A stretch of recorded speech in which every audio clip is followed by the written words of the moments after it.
Hi guys, welcome to TFI stories. మరో కొత్త స్టోరీతో మీ ముందుకు వచ్చాను.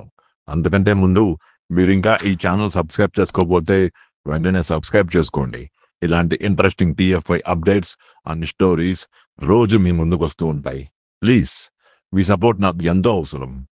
యంగ్ టైగర్ జూనియర్ ఎన్టీఆర్ ప్రస్తుతం హృతిక్ రోషన్ కాంబినేషన్ లో వార్ 2 చిత్రం చేస్తున్నారు. వచ్చే ఏడాది ఆగస్టు 15వ తేదీన ఈ సినిమా విడుదల కాబోతుంది. అయాన్ ముఖర్జీ దర్శకత్వంలో అత్యంత భారీ బడ్జెట్ తో నిర్మితమవుతున్న ఈ సినిమాపై అంచనాలు భారీగా ఉన్నాయి. ఈ సినిమా తర్వాత ప్రశాంత్ నీల్ దర్శకత్వంలో డ్రాగన్ సినిమా చేస్తున్నారు. ఇది 2026 సంక్రాంతికి విడుదల కానుంది. ఈ రెండు సినిమాలకు ముందు తారక్ కొరటాల శివ దర్శకత్వంలో దేవరా సినిమా చేశారు. ప్రపంచవ్యాప్తంగా ఈ సినిమా నెగిటివ్ ట్యాగ్ వచ్చినప్పటికీ ఎన్టీఆర్ మాస్ ఇమేజ్, డాన్సు, నటన, యాక్షన్ సన్నివేశాల వల్ల 550 కోట్లు రాబట్టింది. రాజమౌళి సినిమా చేసిన తరువాత సినిమా చేస్తే ఖచ్చితంగా ఫ్లాప్ అవుతుందనే సెంటిమెంట్ను ఈ సినిమాతో తారక్ బద్దలు కొట్టారు.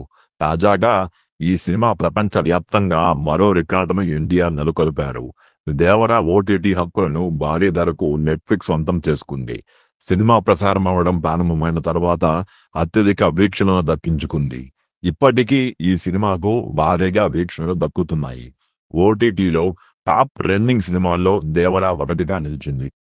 ఇంగ్లీషు భాషా సినిమాలు కాకుండా ఇతర భాషా చిత్రాల్లో టాప్ 4లో దేవరా నిలిచి అంతర్జాతీయంగా పేరు తెచ్చుకుంటుంది.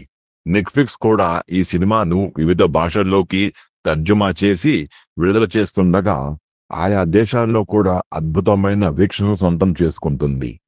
అంతర్జాతీయంగా ఈ సినిమా బాగా పేరు తెచ్చుకోవడంతో ఈ సినిమాను నిర్మించిన నిర్మాతలు దేవరా 2పై పలు జాగ్రత్తలు తీసుకుంటున్నారు. దర్శకుడు కొరటాల శివ స్క్రిప్ట్ విషయంలో పలు మార్పులు చేర్పులు చేస్తున్నారు.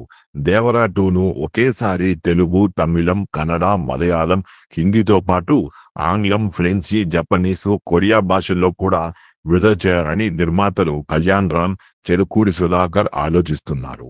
ప్రశాంత్ నీల్తో చేసే డ్రాగన్ పూర్తయిన తర్వాత దేవరా 2 చేస్తారా, లేదంటే నెల్సన్ దిలీప్ కుమార్ కానీ అట్లీ దర్శకత్వంలో కానీ తారక్ సినిమా చేసే అవకాశం ఉంది.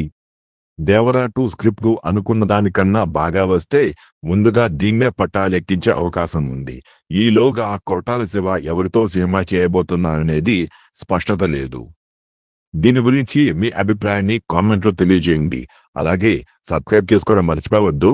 Thank you.